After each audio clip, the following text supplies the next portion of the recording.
Larry Read, welcome to the Liberty Exchange podcast. Thank you so much, Jonathan. It's a great pleasure to be with you. It's wonderful to have you here. You have had an incredible career promoting freedom. You started out as an economics professor, then left academia to start and lead the Mackinac Center. You were the founding president of the Mackinac Center for Public Policy in Michigan in 1987. And after 21 years at Mackinac, you became president of the Foundation for Economic Education in 2008, and then led that great organization for more than a decade. You've written many thousands of pieces promoting the free society and have given lectures in over 90 countries promoting free markets and liberty. So thank you for everything you've done to promote free societies. My pleasure. Thank you, Jonathan. I'd like to say that I'm otherwise unemployable. I don't know what I would do if I were not promoting liberty in some way. Somehow I doubt that. What was it in your early life that attracted you to economics? And in particular, what was it that attracted you to the themes of individual liberty? I look back on those formative years, especially in high school, and I can't say that it was a particular book or a movie or a teacher until later that really turned me on. But the instincts were planted in me largely by my father, who was not extremely well read at all. I don't think he ever read anything on economics, but he had good common sense. He was a small businessman with a kind of hardware store in Rochester, Pennsylvania. And he had instincts that were anti-authoritarian. He didn't like the government or anybody else telling him what to do. He had instincts that were pro-individual liberty and just common sense. I remember he objected to a state law in Pennsylvania that made it illegal for people to bring milk in from neighboring states and sell it at a lower price than the state mandated price in Pennsylvania. But we lived 11 miles away from a little dairy town in Ohio called Negley. And every Saturday, after he made arrangements with neighbors to bring them some milk, he would drive my sister and me over to Negley. We'd fill the back of the car with milk, put a blanket over it, and on the way back, he made it plain, if a cop pulls us over, don't take the blanket off the milk, don't tell them the milk's back there. But all we were doing was, smuggling milk, but we were providing a service to neighbors who then could get the milk at lower price than would be the case in Pennsylvania. So, and he also didn't like the fact that my public school that I attended as an elementary student did not want him to take me to Florida for a week in February. And he let it be known that I was his son and he was taking me to Florida and they shouldn't call our house again. So planting little seeds like that, I think was very helpful to me. But I came alive for liberty really in 1968 when the Soviets invaded Czechoslovakia. I had been watching the unfolding of Prague Spring earlier in the year, cheering on the Czechs, hoping that they could push the envelope and the Soviets would leave them alone.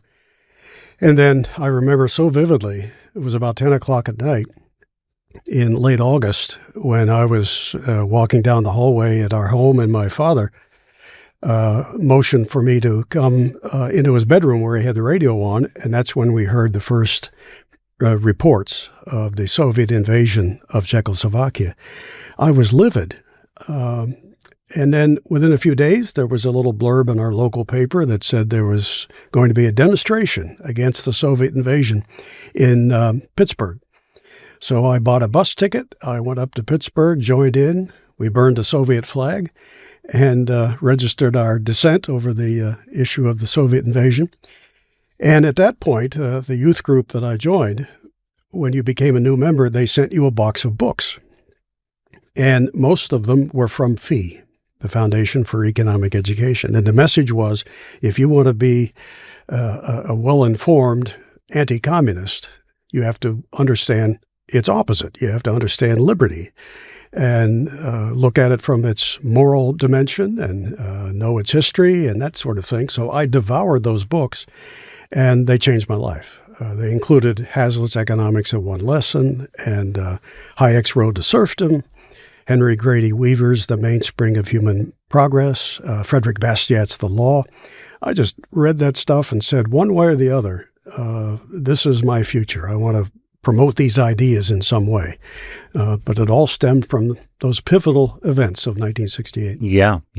I'm glad you raised 68 because earlier we were discussing some of your work behind the Iron Curtain later in the 80s. Perhaps you could talk a little bit about that because I think that would be really interesting to our audience. Okay.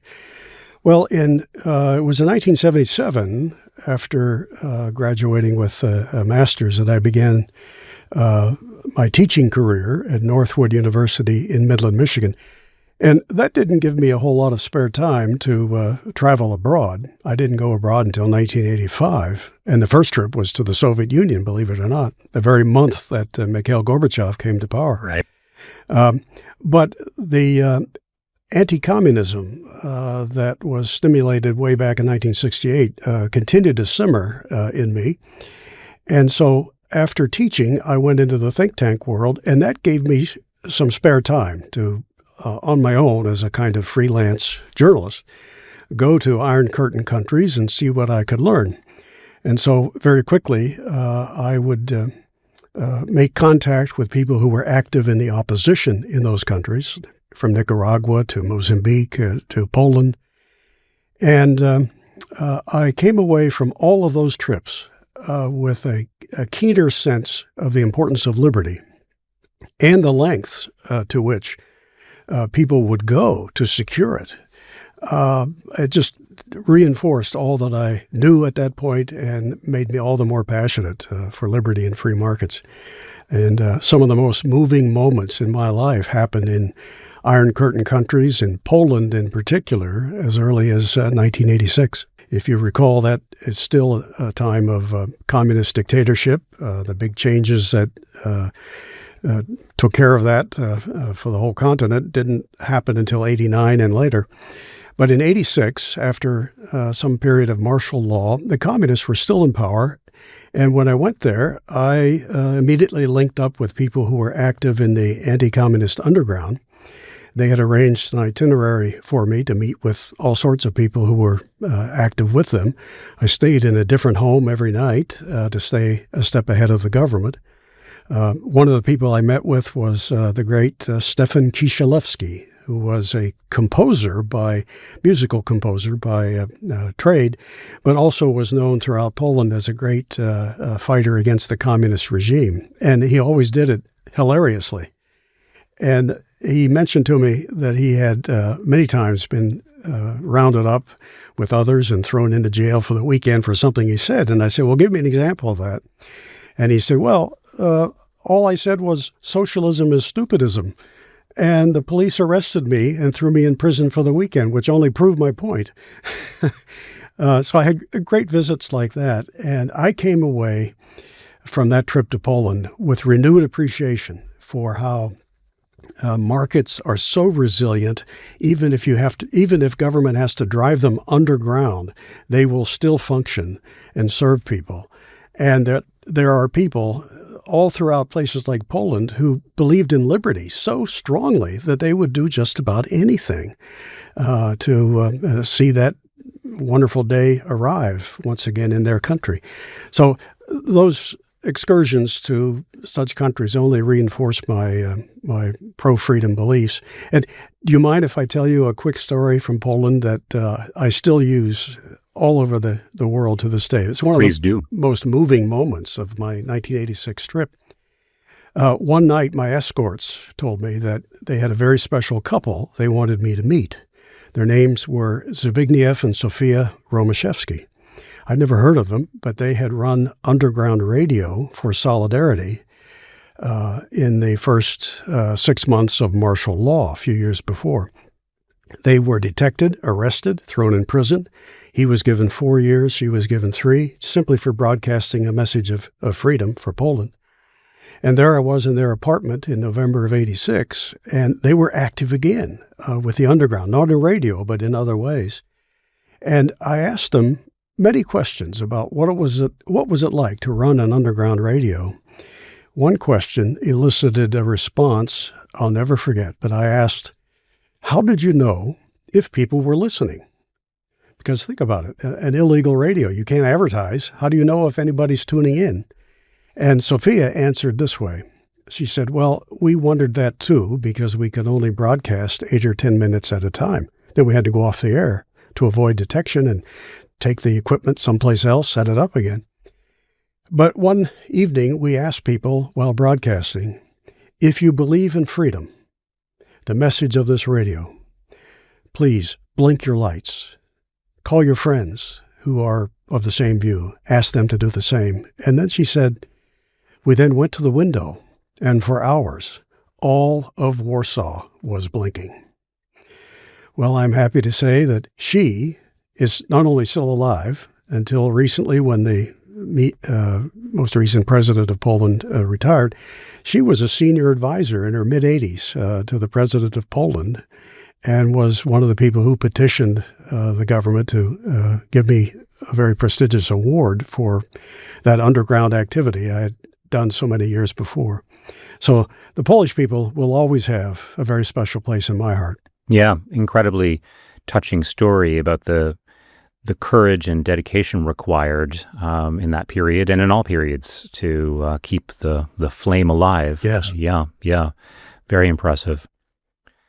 Well, there are so many things to discuss, Larry, but let's turn to a recent essay you wrote called I, Smartphone. There's a really nice symmetry with you writing this essay because your predecessor at FEE, Leonard Read, wrote an essay in 1958 called I, Pencil. So here you are, more than 60 years later, providing a new perspective, an updated perspective on this common thing we use every day, but perhaps don't think about very carefully. So your essay explores some of the underlying lessons of the market that we can take away from just meditating on this one thing. What do the two essays have in common, iPencil and iSmartphone? Let's begin there.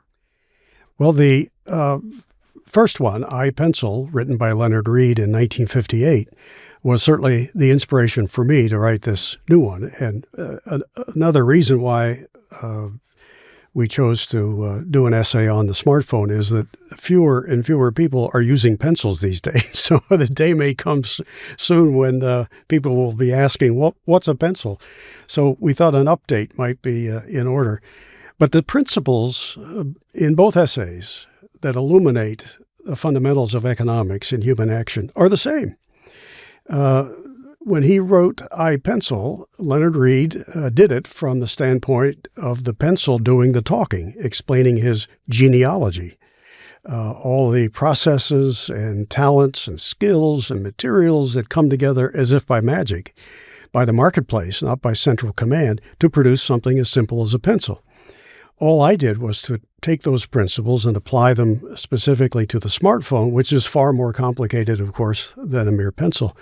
But Leonard pointed out in his essay that as simple as a pencil is, nobody on this planet, by themselves, using their own knowledge, their own skills, not relying in any way upon the knowledge or the contributions of anybody else, nobody would know how to make a pencil.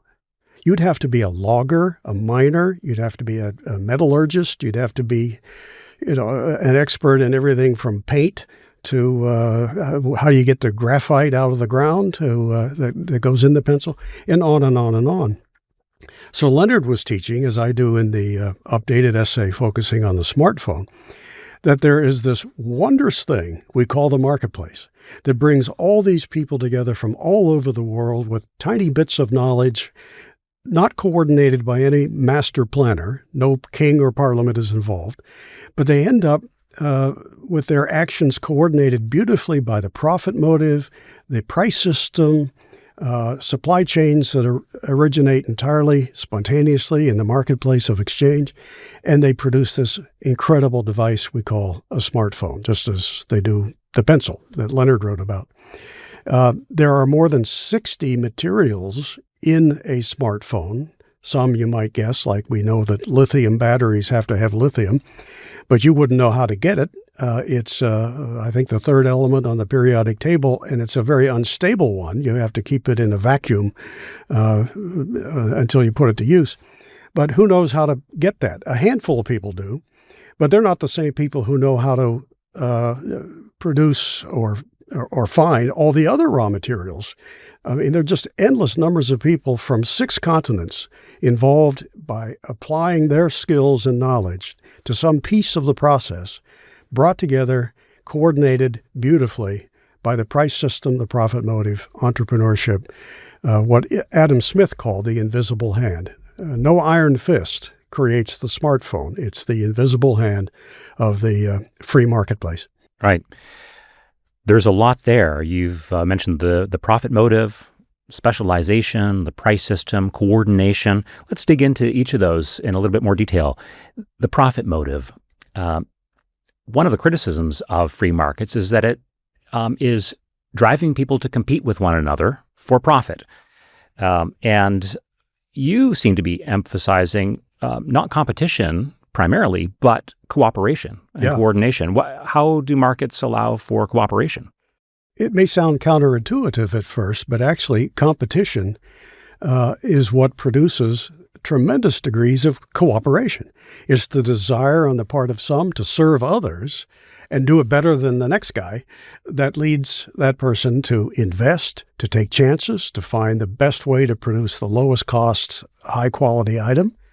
All these forces are not the result of some master planner issuing edicts and mandates, but rather the invisible hand of the marketplace, once again. When I walk into a Walmart, there's a person called a greeter, and the first thing they say to me is, "Can I help you?"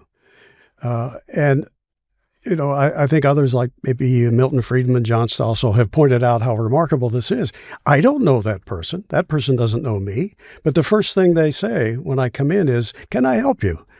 Well, that's a kind of cooperation. Why do they do it? Not because they know me or like me, but because serving me is what is the best way for them to generate an income for themselves. So, you know, in a free market, you can't put a crown on your head and wrap yourself in a robe and declare to the peasants that, hey, cough it up, send me money. You've got to actually produce something that other people want, and preferably something that they'll want more than once. You've mentioned prices a few times. Most people think of the price of something simply as being how much money they need to part with in order to get the good or service they're looking for. But you point out repeatedly that prices are, in fact, very efficient communicators of information. What do you mean by that? The great Austrian economists of the 20th century, F.A. Hayek, Ludwig von Mises, I think we should note, deserve the lion's share of the credit about the implications of prices. They and others taught us that prices communicate information that is otherwise vastly dispersed throughout society. There's no one central commander who has all the knowledge needed to produce, whether it be a pencil, a smartphone, or you name it. Knowledge is not concentrated, it's dispersed throughout society. And the question then is, well, how do we bring it together in such a way that efficiently we can produce goods and services that people want? That's the essential knowledge problem that markets solve, not governments. We're brought together in the marketplace to cooperate because of the desire for self-improvement, but it's prices that tell us where things are needed and with what degree of urgency and where you can get the raw materials at the lowest cost so that resources are used efficiently. It's an awesome attribute of a free society that we take for granted, and we should be spending more time in awe over how the price system does its magic. You have a number of interesting paragraphs where you describe the attempt in socialist countries to develop prices, and socialist planners would sometimes look to the West, to free market economies, and duplicate the prices for their goods without understanding the full importance of what function prices were playing in the marketplace. Perhaps you could describe why prices cannot function in a centrally planned economy. Yeah. In a centrally planned economy, you have bureaucrats who essentially randomly decide what prices ought to be, and they're not basing their judgments upon real, reliable information, but rather they simply decree what prices ought to be and then look at the results and adjust accordingly. But they never get it right because they don't have anywhere near the degree of information needed that you find in prices to coordinate markets. I think the best way to describe it in a centrally planned economy is a toss of the dice will determine the price. Whereas in free markets, prices arise naturally and they change naturally. They reflect real conditions of supply and demand. They tell us an awful lot about markets and people's preferences that no one master planner could ever hope to comprehend. Would prices then be something that emerges spontaneously due to the rarity of certain goods and services, or to the demand, or a function of both? How does that emerge as a dynamic information system? Well, prices are affected by both, by the supply of something at any given moment, and also people's expectations of future supply as well. And also on the other side of the coin, you have consumer demand, which is ever-changing. That's one of the challenges, of course, for every entrepreneur, to try to stay ahead of the consumer and be there when he wants something, with something that he'll buy and buy repeatedly. So it's not automatic in the sense that once a price is determined, that's the end of it. Prices are changing in free markets all the time because people's preferences are changing. Conditions of supply and demand are changing. If something is becoming increasingly scarce for any reason, maybe a massive storm wiped out production of that item or something like that, well, we would want to know that. And yet, whether you listen to the news or not, you'll kind of know it by watching the price of the item. And as it goes up, it causes various things to happen. On the demand side, people say, well, if it's going to cost me more, I'll make do with less. Maybe I have some old ones in the attic I can pull out and use while the prices are so high. Then on the supply side, a higher price prompts entrepreneurs to find ways to produce more. Those are the signals. Those are the messages that the price system conveys. And when you think about it, and observe it, it ought to be regarded as one of the most awesome things in economic life, yet we take it for granted. Yeah. A lot of people are critical of globalized markets and international trade, Larry. They'll claim that we're shipping all these jobs overseas. And why don't we just boost the American economy by building all of our smartphones right here in the U.S.? What do you say to those critics? Well, they're putting the cart before the horse, assuming that jobs are the end objective of our economic activity. They're not. They're a means to an objective. The end result of all that we do at work and through investment is to produce something for consumption. We produce in order to consume. Milton Friedman, I think it was, pointed out that when you think of the business of building the foundations for homes, we use backhoes and bulldozers and so forth.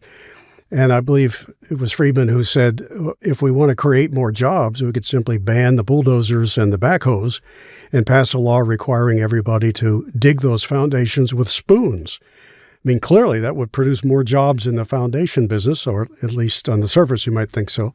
It would also probably dramatically raise the price of homes, so there'd be fewer of them built. But in the long run, we prosper to the extent that we're able to produce or acquire more goods and services of ever higher quality at ever lower price. We trade with people from our neighborhood or next door state or country because we've discovered that we can get what we need at some advantage if we engage in trade rather than do it at home. So if you passed a law saying smartphones have to be made entirely here at home, well, first off, you wouldn't be able to make them because there are some minerals that we don't have that we wouldn't be able to make a smartphone without. But we'd end up raising their cost so dramatically that it's questionable whether or not anybody could even afford them. Right.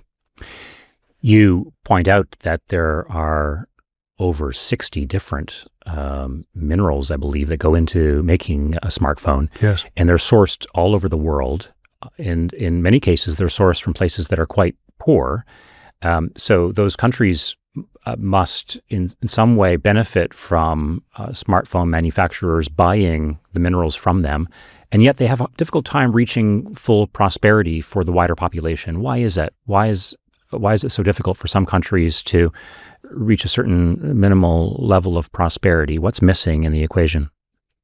I think the philosopher Montesquieu put it best when he said that countries and their prosperity are cultivated not according to their riches or their material resources, something to that effect, but according to their liberty. And you find throughout history, and it's just as obvious today, that the countries that are economically the freest are the ones where entrepreneurs come into existence. They make investments, they provide jobs, they build plant and equipment, and they produce. The countries that don't do very well are invariably the ones that hamper human progress with by not enforcing property rights or by raising taxes to punitive levels or imposing regulations that only raise the cost of producing things. If you change the environment in which entrepreneurs can operate to create wealth so that they have great disincentives and little incentive to produce, well, they'll just go someplace else. So the poor countries of the world are poor invariably because of the restrictions on the release of creative human energies that their governments impose. In your essay, you refer to the knowledge problem a few times, and that might be a term that's new to some people. It was popularized by the economist Friedrich Hayek. What is the knowledge problem, and how do we solve it? F.A. Hayek in 1945 wrote an essay that remains one of the most quoted and influential essays of the 20th century in the field of economics, called The Use of Knowledge in Society. And he pointed out that we all face a knowledge problem in this sense. None of us are smart enough or have enough of the required information to produce entirely by ourselves even the most simple of items. Knowledge is dispersed throughout society. Well, how do you coordinate it so that it ends up producing the kinds of things that people want and need? And Hayek said it's market forces, as we've already discussed, that accomplish that for us. But no dictator, no king, parliament, or central planning bureau could ever hope to solve the knowledge problem because they don't have anywhere near the knowledge needed to solve it. That's dispersed. It's in the marketplace. It's available to us all and coordinated by the price system. But it's not all locked in the minds of a handful of central planners. So when this knowledge is dispersed, how is it used then to coordinate market activity? Why is that information not lost? Well, that's where the price system comes in. The little bits of knowledge each of us possess get coordinated, you might say, in the marketplace.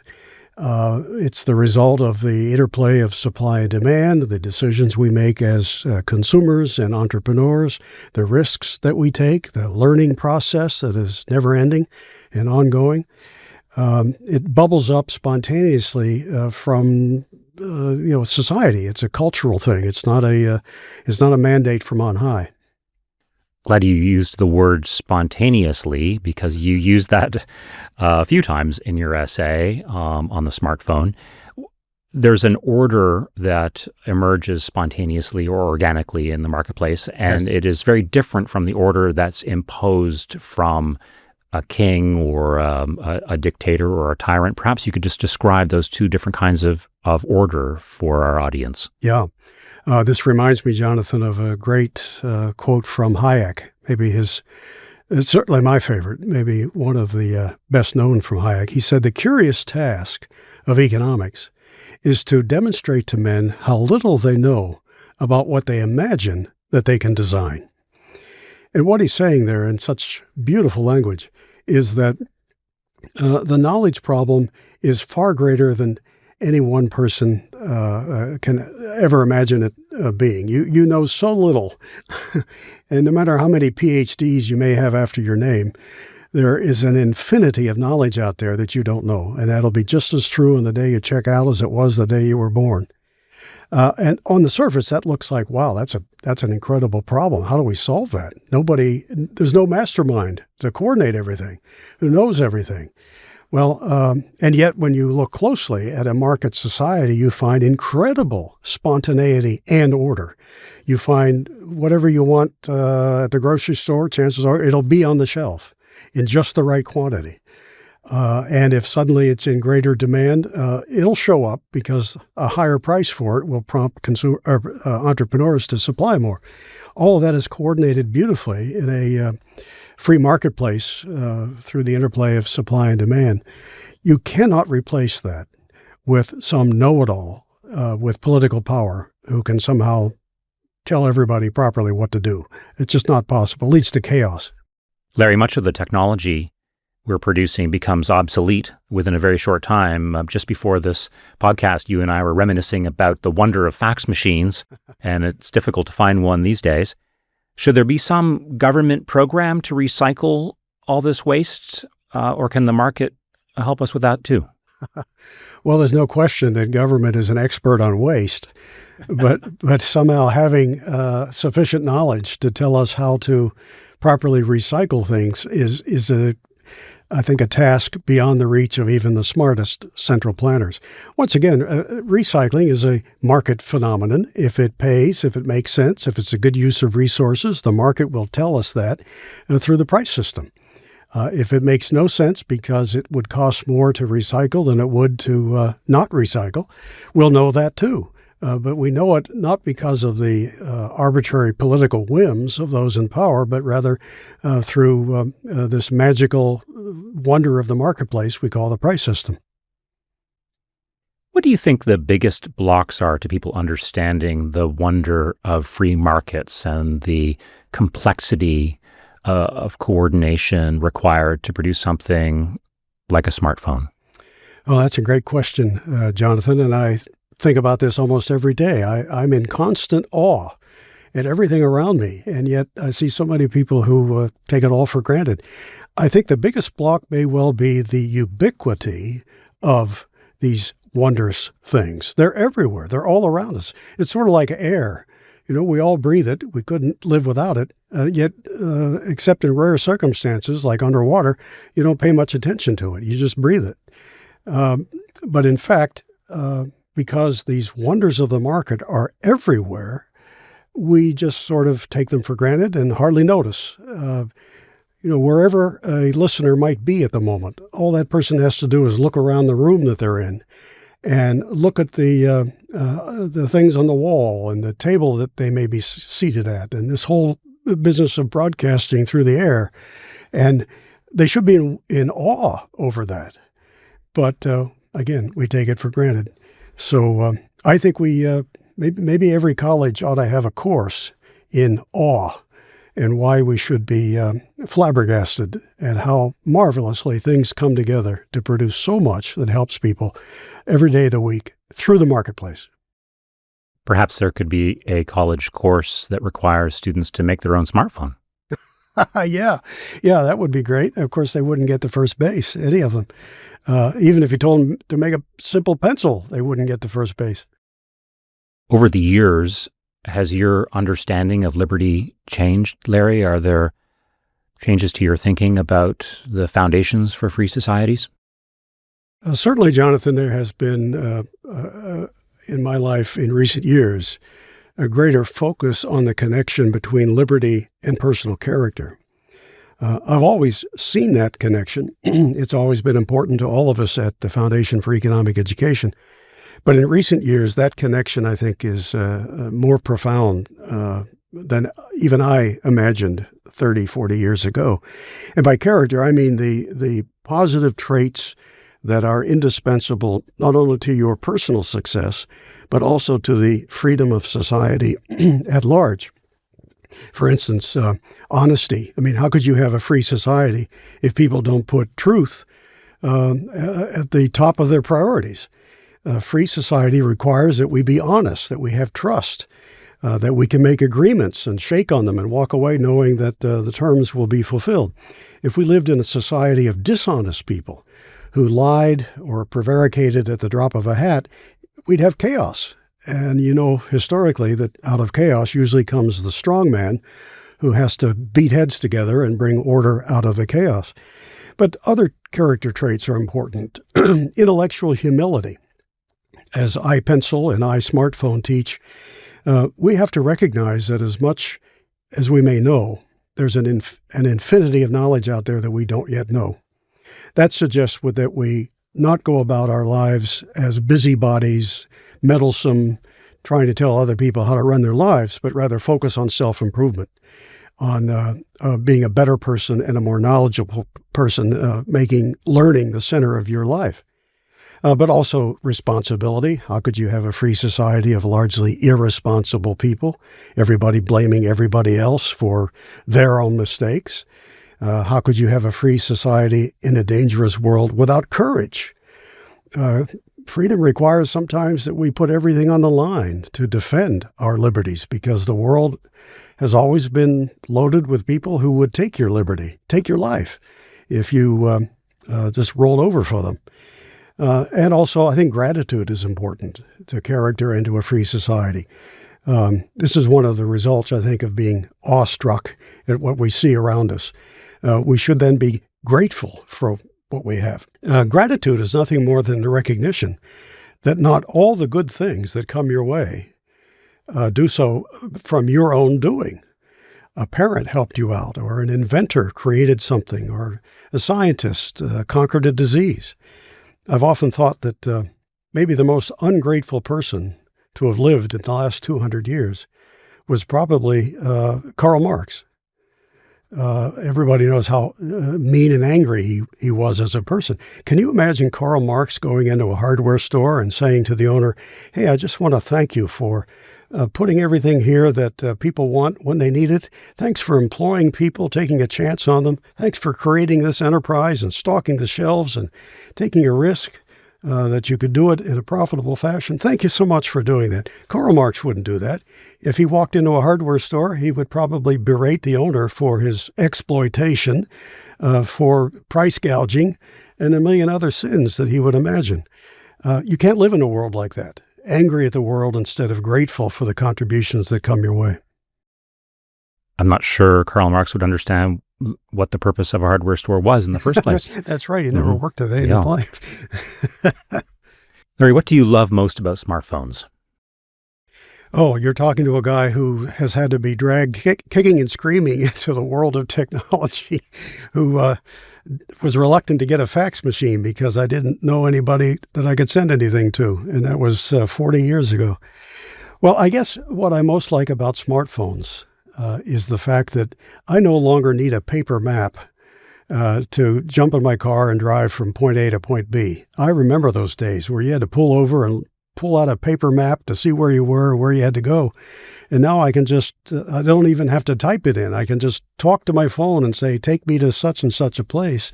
And I get there through this instrument in my hand called a smartphone. My own father, who passed away in 1990, would, if he could come back today and see that, he would be absolutely flabbergasted. Every vacation we ever took was with paper maps. He would be blown away by that function of smartphones today. Yeah, indeed. Where can people find your work and follow you online and elsewhere, Larry?